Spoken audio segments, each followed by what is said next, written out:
सर्वांना जय मसिकी। नीतिसूत्रे 31। लमुवेल राजाची वचने म्हणजे त्याच्या आईने त्याला शिकवलेले। देवांनी माझ्या मुला मी काय सांगू, माझ्या पोटाच्या मुला मी काय सांगू, माझ्या नवसाच्या मुला मी काय सांगू।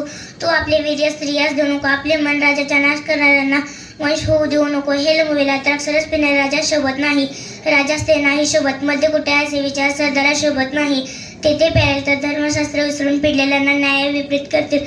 मरणाच्या लागास आलेलास मध्ये देखील न मनाच्या मनुष्यास द्राक्षरस दे, त्याने ते पिऊन आपली विपत्ती विसरावी, त्याच्या हरीचे त्याला विस्मरण व्हावे। मुखाच्या विधीने स्मरण झालेल्या न विधीने आपले तोंड उघड, आपले मुख उघड, धर्माने न्याय कर, गरीब व कंगाल यांना न्याय मिळू दे। सद्गुणी स्त्री कोणाला प्राप्त होते, त्याचे मूल मोठवून अधिक आहे। तिच्या पित्याचे मन त्याच्यावर भरोसा ठेवते, त्याला संपत्तीचे वाण पडत नाही।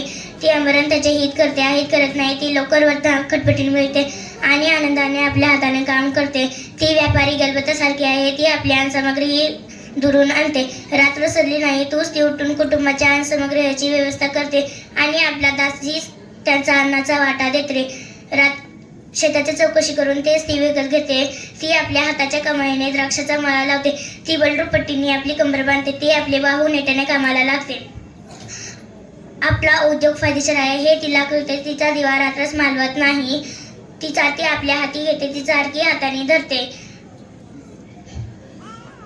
ती गरिबासाठी मूठ उघडते, ती गरजवनात हात देते।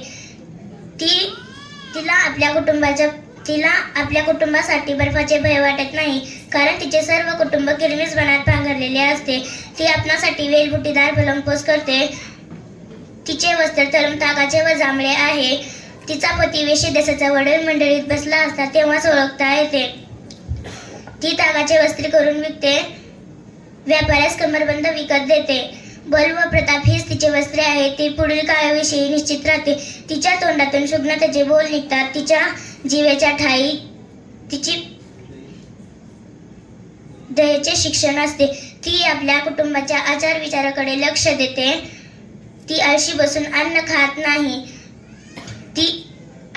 तिचे मुले उठून तिला धन्य म्हणतात, तिचा नवराही उठून तिची प्रशंसा करून म्हणतो। बहु स्त्रियांनी सद्गुण दाखविले आहे, पण तू त्या सर्वाहून वरचढ आहे। सौंदर्य भुलवणारे आहे व लावण्य व्यर्थ आहे। परमेश्वराचे भय बाळगणाऱ्या स्त्रियांची प्रशंसा होते। तिच्या